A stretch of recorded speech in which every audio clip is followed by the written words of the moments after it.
কেমন আছেন আপা? আলহামদুলিল্লাহ ভালো। আজকে আকাশ ভাইয়ের আমন্ত্রণে এসে আমি অত্যন্ত আনন্দিত, গৌরবান্বিত। এই মুহূর্ত এই গাছের ছায়া একমাত্র আকাশ ভাইয়ের আমন্ত্রণে পাওয়া সম্ভব। জি, আপনার কি মনে হচ্ছে? হ্যাঁ আমিও খুব আনন্দিত।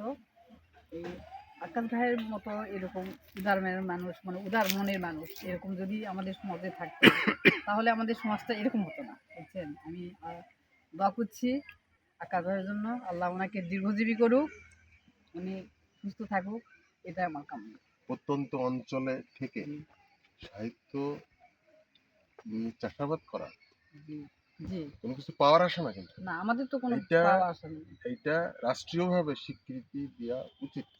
জি একজন লেখক হ্যাঁ এবং কলম যোদ্ধা হিসেবে আমরা এই বেড়াজালের থেকে মুক্তি চাই। লেখকদের সম্মান জি সবার উপরে থাকবে। জি আপনি হ্যাঁ একজন সুসাহিত্যিক জি লেখিকা, জি। আশা করি আমার সাথে একমত হবেন। হ্যাঁ এ পর্যন্ত আপনার কয়টা বই রিলিজ করেছেন? আমার আমার ৭টা বই হয়েছে। 7টা বই জি, হয়েছে। আপনি আমার এখান কাব্যগ্রন্থ। থেকে যে কোনো জি একটা বই থেকে জি। কিছু অংশ দর্শকদের জন্য স্মৃতি থেকে, আচ্ছা আপনি বইগুলোর নাম বলেন। আমার প্রথম বই হচ্ছে আমার প্রকাশিত বই কাব্যগ্রন্থ, এটা শ্রাবণের মেঘ।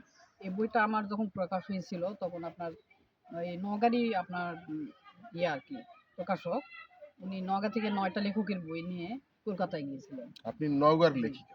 নওগাঁ লেখিকা। তো ওই 9টা বইয়ের মধ্যে আপনার উনি কলকাতায় নিয়ে গিয়ে ওখানে একাডেমিতে দিয়েছিলেন। জি, দেওয়ার পর আমার এই শ্রাবণের মেঘ বইটা ওখান থেকে প্রশংসিত হয়।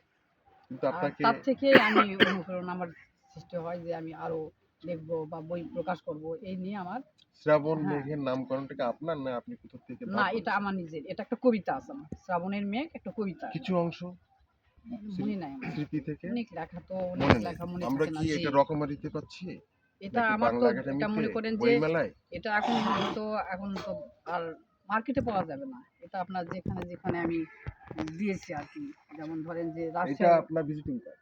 জি, তোমার দর্শক যারা কলম যোদ্ধা অথবা কলম যোদ্ধা নয়, দেশের বাইরে যারা আছেন, এই ভিজিটিং কার্ডের অ্যাড্রেসে আপনার সাথে যোগাযোগ করলে বইটি আপনারা সংগ্রহ করবেন।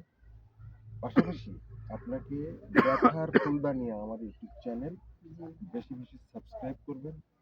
সারা বিশ্বে আলোড়িত এই চ্যানেলটি সবাই অনুমুগ্ধ, এবং সাথে সাথে আপনারাও লেখকদের সাথে থাকবেন।